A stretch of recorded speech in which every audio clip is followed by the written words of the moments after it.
ഇന്ന് കേട്ട ഒരു വാർത്തയുണ്ട്. നമ്മുടെ മുഖ്യധാരാ മാധ്യമങ്ങളൊന്നും കണ്ടില്ല എന്ന് നടിച്ച ഒരു വാർത്ത. കൂടുതൽ സസ്പെൻസ് ഇടാതെ കാര്യം പറയാം.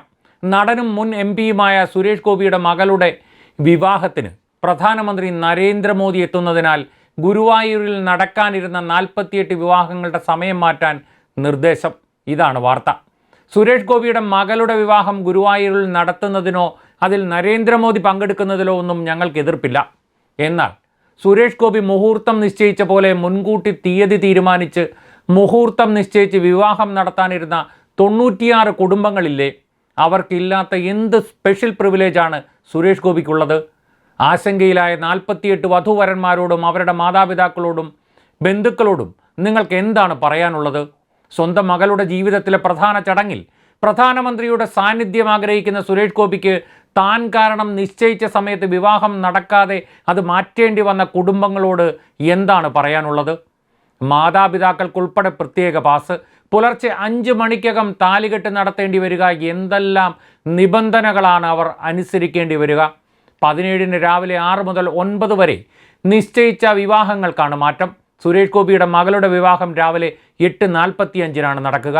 മാറ്റിവെച്ച വിവാഹങ്ങൾ മോദി എത്തുന്നതിന് മുമ്പും മടങ്ങിയതിന് ശേഷവും നടത്താനാണ് നിലവിലെ നിർദ്ദേശം. പ്രധാനമന്ത്രിയുടെ സുരക്ഷ മുൻനിർത്തി കേന്ദ്ര നിർദ്ദേശത്തോടെയാണ് ഇത്തരം മാറ്റങ്ങൾ. മോദി എത്തുന്ന 17-ാം തീയതി 48 വിവാഹങ്ങൾക്ക് പുലർച്ചെ 5-നും 6-നും മധ്യയാണ് സമയം നൽകിയിരിക്കുന്നത്. 6 മണിക്കും 9-നും മധ്യേ വിവാഹങ്ങൾ ഉണ്ടാകില്ല. അന്നേ ദിവസം വിവാഹ സംഘങ്ങൾ പ്രത്യേക പാസ് എടുക്കണമെന്നും അധികൃതർ അറിയിച്ചു.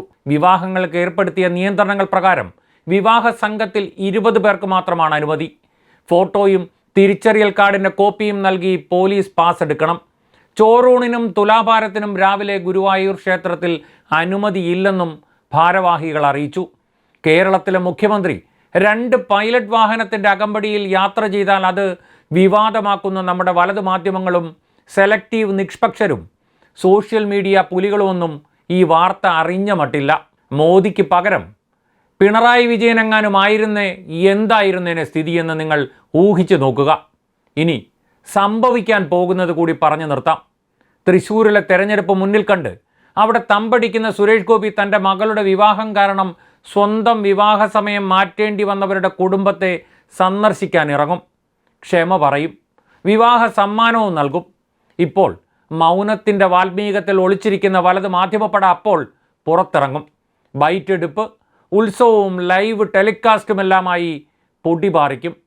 അവർ സൃഷ്ടിച്ചെടുക്കുന്ന കപട നന്മ മരത്തിന് വാഴ്ത്തുപാട്ടെഴുതും. സംശയമുള്ളവർക്ക് കാത്തിരുന്നു കാണാം.